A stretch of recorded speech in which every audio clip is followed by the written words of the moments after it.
hemmed Christian Europe in. The Ottomans had crossed into Europe and barricaded the land routes.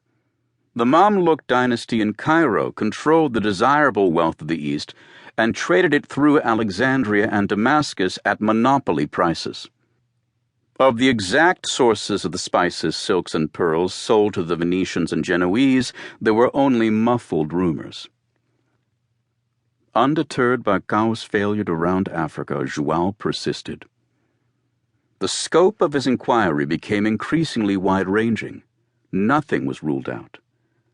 At his command, 2 monks set out across the Mediterranean to seek information about Prester John in the East. About Columbus's proposed western route, João hedged his bets.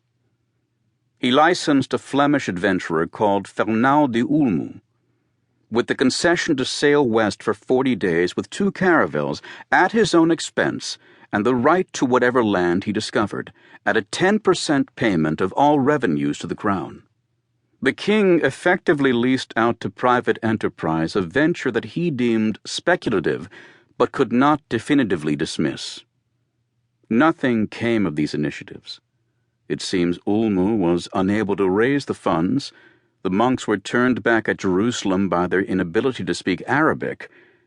Nothing daunted, João tried again.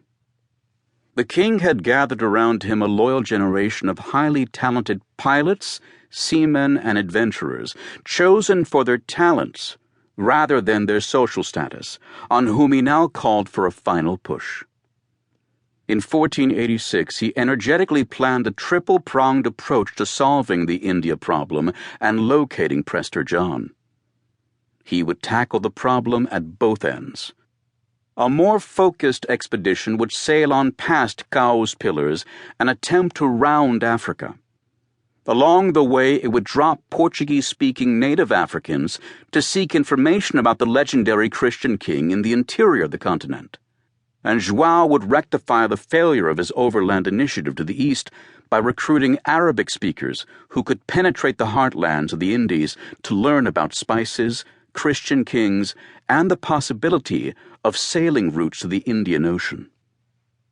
In October 1486, soon after Cao's return, or the return of his ships, João appointed a knight of his household, Bartolomeu Dias, to command the next expedition down the African coast. At about the same time, he chose replacements for an overland expedition to the Indian Ocean. The man he recruited for this task was Pedro da Covilhã.